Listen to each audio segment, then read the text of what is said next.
Galera, novo lançamento da NVIDIA, enfim, começamos a direcionar a tecnologia Ada Lovelace para modelos mais acessíveis, com custos mais baixos, não estou dizendo barato, mas menos caro pelo menos. Essa é a RTX 4070. Na verdade, eu tenho outra boa notícia para esse vídeo. Essa aqui é a RTX 4070. Os tamanhos voltaram ao normal.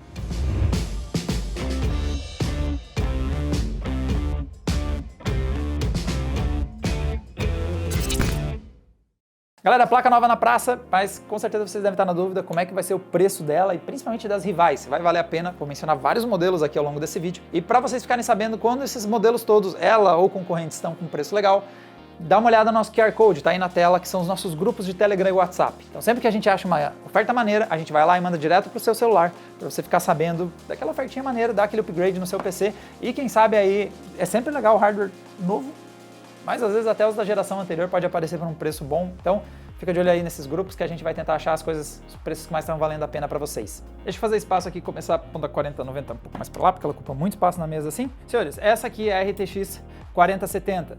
Seguindo o lançamento tradicional da NVIDIA, ela lança sua tecnologia nos chips mais parrudos. Normalmente o parrudo não é tão parrudo, mas é que essa geração realmente se passou. E aos poucos, ao longo dos meses, vai trazendo os modelos mais acessíveis para a galera que não está com carteira para encarar isso aqui. Eventualmente, quando chega no tamanho da sua carteira, você adquire essa nova tecnologia. A RTX 4070 ela é dimensionada com menos núcleos CUDA, menos estruturas comparado com o restante da geração, mas o mais importante é, ela mantém as principais tecnologias e os principais features que estão na 4090, devidamente dimensionados, é claro, para um projeto mais modesto. Então nós temos aqui uma redução por 5.888 núcleos CUDA, as principais melhorias estão todas aqui. Então, por exemplo, ela tem grandes quantidades de cache nível 3, comparado com gerações anteriores, ela também está mantendo os novos núcleos RT, os novos núcleos tensores, então quer dizer, ela é mais eficiente para fazer Ray Tracing que uma placa da série RTX 30, ela também faz de forma mais eficiente o DLSS e principalmente, ela tem todos aqueles recursos como Optical Flow, tudo isso funcionando para você conseguir ter o DLSS 3. Então, nós vamos ao longo dos testes comentar sobre o DLSS 3 mais para frente, mas no começo dessa análise vamos primeiro tratar da performance dela sem envolver essa tecnologia. Outra coisa para a gente destacar é, agora que ela foi dimensionada para dimensões humanas normais que vão caber possivelmente no seu computador se você for dar um upgrade, ela também foi dimensionada na parte de energia. De acordo com a NVIDIA, essa placa tem um TGP, que é TGB, Total Graphic Board, Total Board Graphic, Total Power Board, Total Board Power, Total TBP. Ela tem um TBP, Total Board Power, ou seja, o consumo máximo de toda a energia que sai daqui vai ter um limite de 200 watts. E isso quer dizer, e a gente já está vendo algumas fabricantes parceiras da NVIDIA falando nisso, que vão existir modelos com apenas um conector de 8 pinos. Ou seja, aqui nós temos nessa placa o padrão, modelo Founders, que é o da nossa análise aqui, está usando o conector PCI Gen 5, mas nós vamos ver fabricantes trazendo o tradicional conector de 8 pinos, porque tem energia suficiente. Um conector de 8 pinos entrega 150 watts e o resto da conta vem daqui. O conector do slot PCI pode entregar até 75 watts, ou seja, nós temos 225 watts, sobra até 25 watts de troco, ou para uma margenzinha para quem quiser fazer um overclock. Então não vai ser mais necessário nem mesmo dois conectores de 8 pinos. Com um único conector de 8 pinos no formato tradicional, você vai conseguir usar essa placa. Uma ótima notícia para todo mundo que queria uma placa da série RTX 40, mas não queria trocar de fonte, não queria usar adaptador, não queria comprar um gabinete maior. Vários dos problemas parecem que estão enfim passando, pena que demorou vários lançamentos da série 40 para a gente ter algo mais normal como isso aqui. Mas o que importa no fim das contas é quantos dinheiros a gente deu, quanta performance a gente recebe. Então vamos dar uma olhada nos nossos benchmarks. Começamos dando uma olhada na parte de consumo de energia, então em modo ocioso versus rodando 3D Mark, quando a gente vê a variação. Em alta carga, nós temos uma performance excelente para a 4070. Ela gasta menos energia que sua antecessora, a 3070, e bem menos que modelos como a 4070 Ti, ou a 3080 Ti. Também ela tem um consumo bem mais baixo que todos esses modelos e nem se compara quando a gente olha para os modelos topo de linha, como uma 4080, 4090. Esses são modelos realmente que têm um consumo de energia muito alto. Olhando o aquecimento da RTX 4070, a gente pode perceber que as temperaturas ficaram na casa dos 60 graus, então um excelente resultado para o projeto Founders. Claro que o chip dimensionado para baixo também dá uma ajuda, então já tem bem menos aquecimento e o projeto da própria NVIDIA está sobrando para dar conta dessa placa de vídeo. Agora indo para a nossa bateria de testes profissionais, começando pelo Blender, aqui nós vemos a primeira evolução relevante. Então nós temos aqui, comparada com a sua antecessora, a 3070, ela é 65% melhor, então baseando na mesma nomenclatura, nós temos um salto bem grande. Mas o que é mais relevante para a gente, que é 3070 Ti, nós também temos um ganho aí da casa dos 50%. Eu digo relevante porque a 4070 foi lançada pelo mesmo preço, o preço oficial de lançamento em dólar é o mesmo do preço de lançamento da 3070 Ti. Então ela não é exatamente uma continuação, não é uma evolução em cima da 3070. Pelo preço que você está pagando, ela é uma evolução sobre a 3070 Ti, já que ambas têm o mesmo preço de lançamento. Então nós temos um ganho de 50%, realmente um salto aqui de tecnologias. Ela inclusive bate a 3080 Ti, uma amostra de como a série 40 tem uma boa vantagem sobre a série 30 quando o assunto aqui é renderização no Blender. Ela fica uns 20% aí de desvantagem versus a 4070 Ti, e aí, claro, a 4090 tem 110% de ganho, porque ela também custa 110% mais.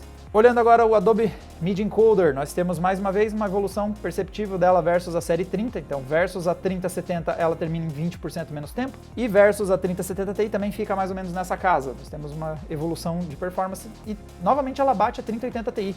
Ela é 10% mais rápido que o modelo bem mais caro lançado originalmente aí na série 30. Passando por a parte aqui de renderização em 3D para a galera que trabalha com CADs e outras aplicações profissionais, o 3ds Max nós temos um salto aqui de 30%, então a parte de bateria de profissional ela está indo super bem versus a 3070 e 3070 Ti, e ela também supera a 3080, ela tem uma margem de 10% acima, fica quase próxima ali da 3080 Ti e também não se sai mal versus a RX 7900 XT da AMD. No SolidWorks nós temos novamente um salto aí de uns 20, quase 30% sobre a 3070 Ti e a 3070 e uma performance nível bem próxima entre a 3080 e 3080 Ti. Fica também na mesma balada da 7900 XT, um modelo consideravelmente mais caro, então uma boa vantagem aqui, uma vitória para a NVIDIA em termos de custo e performance. 3D Mark, a vantagem sobre a 3070 Ti aqui é um pouco menor e é um padrão que nós vamos ver mais ao longo dos testes. Então, versus a 3070 ela tem um ganho de uns 18%, mas quando a gente compara com o modelo com o mesmo preço de lançamento da série anterior, a 3070 Ti, a vantagem é de 10%. Ela não fica tão longe da 3080, que fica uns 10% à frente, e aqui nós temos uma diferença maior versus, por exemplo, a 4070 Ti, que ela chega a abrir 33% de performance. Ray Tracing a gente vê uma vantagem maior no 3D Mark, usando o teste do Port Royal. A vantagem é de 26%, mostrando como os núcleos RT têm uma vantagem na série RTX 40 versus 30. A vantagem aumenta para uns 25% versus a 3070 Ti e uns 34% versus a 3070. Versus a RX 7900 XT da AMD, ela tem uma vantagem de uns 13%, então a AMD ainda está conseguindo, lembrando que ela custa consideravelmente mais, mas vê como a AMD nessa geração não se sai tão mal quando nós envolvemos o Ray Tracing nos testes. E versus a 4070 Ti, a vantagem é de uns 25%. A NVIDIA está indicando essa placa para você jogar em Quad HD com uma taxa de quadros superior a 100 quadros. Então, na nossa análise, vocês vão ver os nossos testes em Full HD, em Quad HD e em 4K, mas para os nossos testes aqui, para a nossa análise em vídeo, eu vou focar na resolução que a NVIDIA está indicando essa placa. Então, nós vamos ver principalmente os nossos testes em Quad HD. Começando com o Assassin's Creed, nós temos a 4070 performando basicamente na mesma balada da RTX 3080 e também abrindo uma vantagem de uns 15% sobre a 3070 Ti. Versus a 3070 o salto é maior, é de 25%.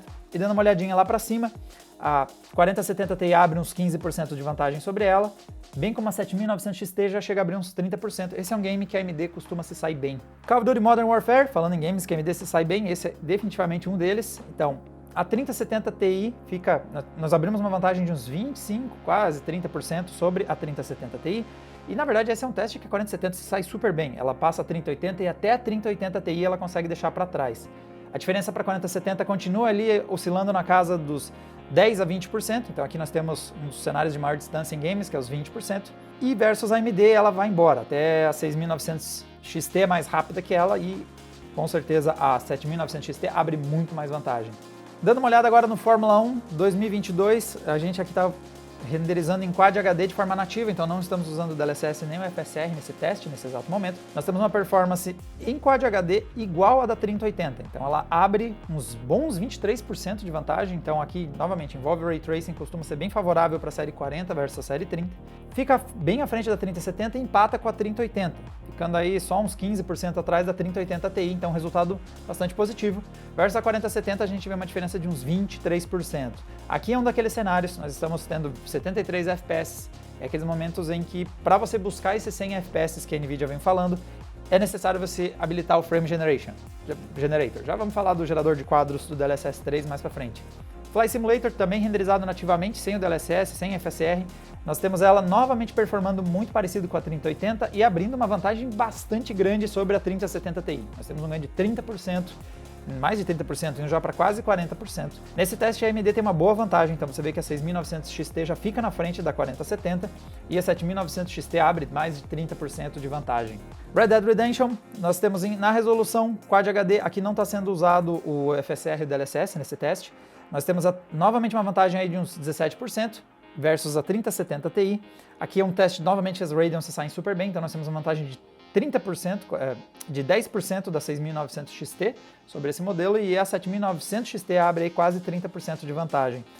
E a 4070 fica basicamente na mesma balada da RTX 3080, então um resultado bastante interessante, além de ter uma margem sobre a 3070 Ti, ela consegue encostar no modelo do patamar superior da série anterior, né, da série 80. Bom, agora a gente falar do DLSS 3. Então, o primeiro teste que eu vou mostrar para vocês aqui é o quanto ele escalona de performance. Então, nós temos Flight Simulator em 4K no Ultra, um teste pesadíssimo, nós temos ele originalmente rodando a 33 FPS. Com o modo FSR, com a tecnologia da AMD, o modo FSR, no modo qualidade, a gente tem um ganho de performance de uns 33%, então sobe para 44 FPS, mas é perceptível quanto a placa escalona muito bem. Nós estamos falando de uma placa com núcleos tensores mais eficientes e tudo mais. Ela sobe para 66% de performance e vai aí para 55 FPS. Ainda insuficiente para um gameplay para quem está mirando 60 FPS, e é aí que entra o DLSS, da sua tecnologia na versão 3. Do nativo até o DLSS nós temos um ganho de 121%, nós mais que dobramos a performance usando essa tecnologia. E versus placas que vão estar limitadas ao DLSS 2, que não tem o gerador de quadros, nós temos um ganho aí de 33%. Isso entra uma discussão bastante importante, que é, versus a 3070 Ti, nós temos uma evolução. Ela é modesta. Nós estamos falando de o mesmo valor que era cobrado originalmente na 3070 Ti, é o preço de lançamento da 4070. No Brasil, nós esperamos algo semelhante a isso. Então, o preço que vocês estão vendo ser praticado na 3070 Ti, a estimativa que a gente está recebendo é que possivelmente ela vai brigar bem próximo desses valores. Então, para vocês terem uma ideia, quando a gente acessa o nosso artigo de guia de GPUs, guia de placas de vídeo aqui, que a gente lançou recentemente, se a gente desce lá na nossa parte de estimativas de preço, a 3070 Ti, ela estava aí oscilando aí na faixa de uns R$ 4.300 a uns R$ 4.800. A gente espera que a 4070 se posicione aqui também. E ao longo dos testes vocês perceberam, em aplicações profissionais o salto foi maior, a gente teve ganhos aí de 30%, é bastante diferença. Em games foi mais modesto, a gente tem de 10% a 20%, normalmente sentando ali na altura dos 15% a diferença entre elas. Não é um ganho geracional que enche os olhos.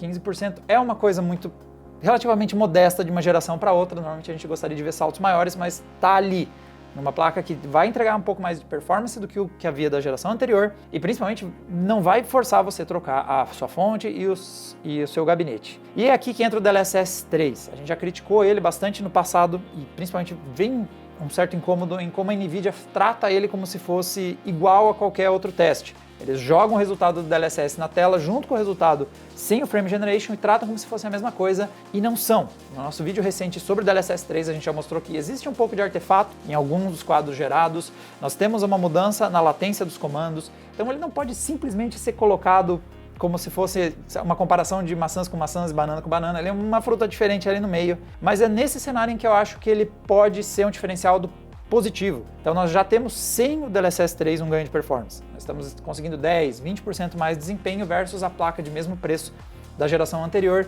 E aí quando a gente habilita o DLSS 3, quando ele é compatível e nos games que isso vai ser interessante, aí você tem um salto de performance. Aí já a coisa muda bastante. Ao invés de 20 ou 30% de ganho, você pode ver 80, 70% de ganho em alguns cenários mais absurdos. E aí sim, o DLSS 3 não é uma necessidade. A NVIDIA não precisa pôr o DLSS 3 para mostrar que incrementou performance. Ela consegue, sem o DLSS 3, sem o gerador de quadros, já tem uma vantagem. E o DLSS 3 é um diferencial. É o momento em que ela pode mostrar e temos mais essa tecnologia. Então foque na nossa série 40. Então acho que por conta desses dois diferenciais, uma performance muito melhor em aplicações profissionais e o DLSS 3 não como uma necessidade de mostrar performance, mas uma carta na manga para dar um salto numa placa que já estava performando um pouco melhor que a geração anterior, aí já fica um produto, na minha opinião, mais atrativo. Não é dependente do DLSS 3, mas quando liga ele, ela se diferencia.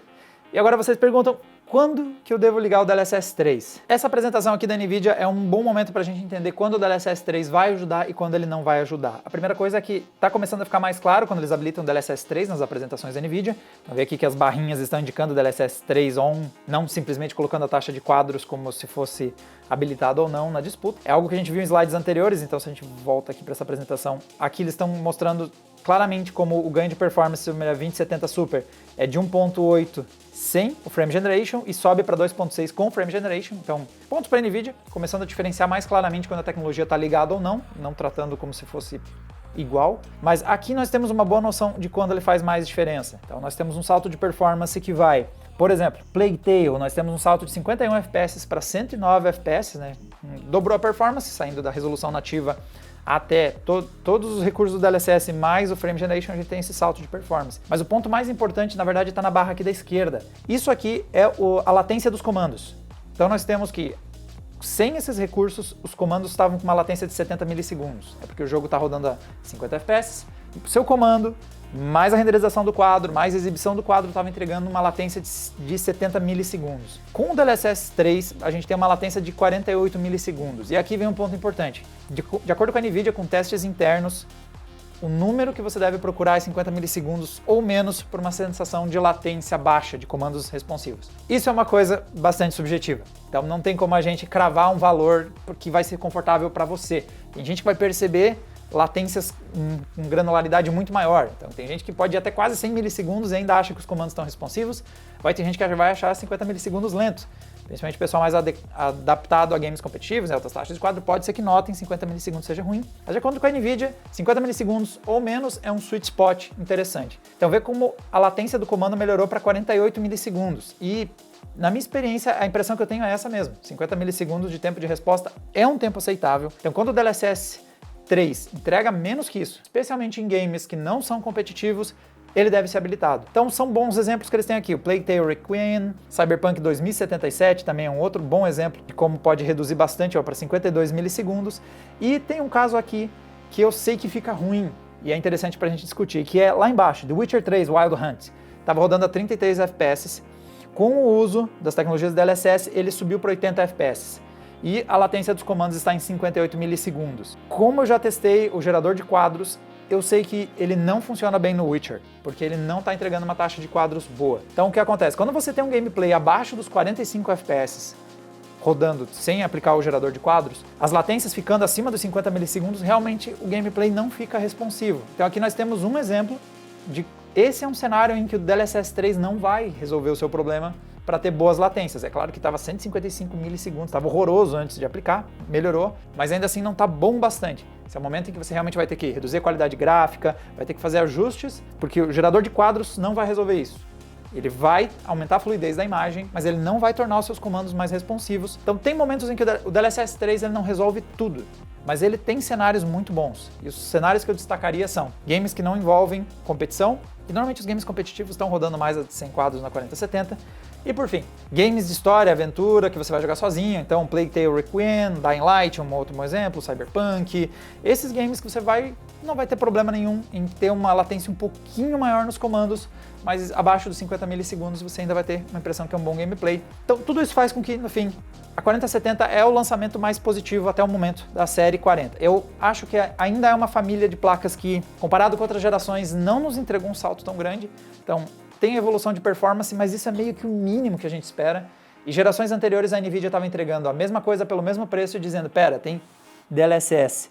Agora nós temos uma placa que performa um pouquinho melhor que a geração anterior e o DLSS é um trunfo na manga para entregar mais performance. É um lançamento mais positivo comparado com outros, ainda modesto, mas dada a sequência e a realidade que a gente vem, é um avanço. Galera, para mais testes, a gente tem análise completa com todas as resoluções, vários games que até nem mencionei no vídeo, vão estar presentes na nossa análise em texto. Você também vai poder ver mais testes com DLSS 3 em algumas dos testes como Cyberpunk, Fórmula 1, a gente deve adicionar também o resultado para vocês verem a variação de performance que a gente consegue por lá. E para mais testes com hardware e tudo que a gente testa aqui na Adrena, é só dar uma olhadinha aqui no nosso canal do YouTube, se inscrever nele, ou também você pode ficar de olho no adrenaline.com.br.